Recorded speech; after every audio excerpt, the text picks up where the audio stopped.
नमस्कार। इस वीडियो में बताएंगे बालेन शाह ने लिया अब तक का सबसे बड़ा एक्शन। दूसरा, बालेन शाह राजावादी लोगों को समर्थन क्यों नहीं कर रहे हैं। तीसरा, लोकतंत्र की ताकत नेपाल में क्या है ये भी बताएंगे। तो हुआ क्या कि बालेन शाह ने राजा के ऊपर जुर्माना डाल दिया 7,93,000 रुपए का।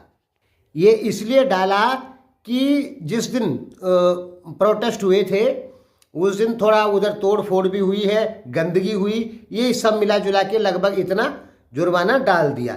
सोचने वाली बात है कि ये है लोकतंत्र की ताकत। आज से कुछ साल पहले किसी की ताकत नहीं थी कि राजा के ऊपर जुर्माना डाल दे, लेकिन लोकतंत्र की इतनी ताकत है कि एक मदेशी आदमी को इतनी पावर मिल गई कि वो राजा के ऊपर भी जुर्माना डाल सकता है। इसे कहते हैं लोकतंत्र की पावर।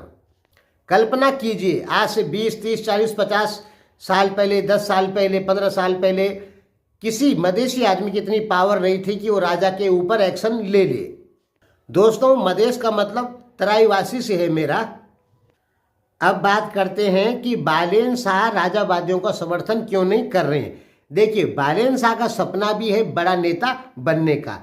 यदि बालेन शाह जैसे लोग राजा के समर्थन में खुलकर उतरते हैं तो बालेन शाह का बड़ा नेता बनने का सपना खत्म हो जाएगा। आपको पता है कि फ्यूचर में बालेन शाह बड़ा नेता बनना चाहते हैं, और जब राजशाही पावर आ जाएगी ज़्यादा तो बहुत सारी पार्टियां खत्म हो जाएगी। 2-3 पार्टियां ही नेपाल में मात्र बचेगी। तब बालेन शाह का भविष्य चौपट हो जाएगा। जो बालेन शाह चाहते हैं कि मैं बड़ा नेता बनूं, तब नहीं बन पाएंगे। इसलिए बालेन शाह राजावादी लोगों का साथ नहीं दे रहे हैं। फिर एक बात ये भी है कि नेपाल इस समय संविधान के अनुसार चलने वाला देश बन चुका है। मोनार्की वाला सिस्टम खत्म हो चुका है। यानी बालेन शाह जो है वो एक जिम्मेदार पद पर है, और एक जिम्मेदार आदमी संविधान विरोधी तत्वों का साथ नहीं दे सकता। राजावादी जो लोग हैं वो संविधान विरोधी लोग हैं। हालांकि मेरा क्लियर है कि मैं राजा को समर्थन करता हूं 100%, लेकिन मेरे समर्थन करने से कुछ नहीं होता। समर्थन करता हूं क्योंकि मैं हिंदू ब्राह्मण हूं, और हिंदू ब्राह्मण जो होगा वो हमेशा ही राजा का समर्थन करेगा, लोकतंत्र को पसंद नहीं करेगा। तो राजावादी जो लोग हैं वो संविधान विरोधी लोग हैं। हालांकि वो देशभक्त लोग हैं, लेकिन संविधान विरोधी है, क्योंकि वो दोबारा राजा को वापस लाना चाहते हैं। और दोबारा राजा को वापस लाना यानी संविधान पूरी तरीके से तहस नहस हो जाएगा, उसमें बहुत चेंज करना पड़ेगा। तो बालेन शाह जैसे आदमी संविधान विरोधी काम नहीं कर सकते, नहीं तो वो ही या उन्हीं के ऊपर कोई मजबूत वकील जो है केस कर देगा कि ये आदमी संविधान विरोधी है, राजावादियों का साथ दे रहा है। आपको पता है कि नेपाल सरकार अब बहुत सारे राजावादियों पे कार्रवाई करना चाहती है, क्योंकि नेपाली कानून के अनुसार दोबारा से राज सत्ता लाना संभव नहीं है, और जो संविधान का विरोध करेगा वो देश का अपराधी माना जाएगा। ध्यान में रखिए, हर देश में कोई भी आदमी संविधान का विरोध करता है तो उसके ऊपर कानूनी कार्रवाई हो सकती है, वो जेल जा सकता है। नेपाल सरकार भी तैयारी कर रही है कि कुछ बड़े नेताओं के ऊपर जो राजावादी हैं उनके ऊपर कानूनी कार्रवाई की जाए, उनको जेल में डाला जाए। यहाँ तक कि राजा के ऊपर तक नेपाली संविधान यानी नेपाली सरकार कानूनी कार्रवाई करने को तैयार बैठी है। बताया जा रहा है कि पासपोर्ट रद्द हो गया राजा का, और फ्यूचर में राजा को नज़रबंद किया जा सकता है, जैसे नवराज सुवेदी को इस समय नज़रबंद किया गया है, और दुर्गा प्रसाद जी का पता नहीं है, वो भी इस समय छुप रखे हैं। इस चीज़ को अच्छे से समझ लीजिए। नेपाल में जो राजावादी हैं वो 100% देशभक्त लोग हैं, लेकिन नेपाली कानून के अनुसार वो देश के अपराधी हैं, क्योंकि वो संविधान का विरोध कर रहे हैं। राजा लाने का मतलब ही संविधान का विरोध है। दो तरीके से देख सकते हैं हम एक राजावादी लोगों को। अगर नेपाल संविधान के हिसाब से देखें तो वो नेपाल के अपराधी हैं राजावादी लोग, लेकिन नेपाल देश के हिसाब से देखें, जन स्तर पे जाके देखें तो राजावादी लोग देशभक्त हैं।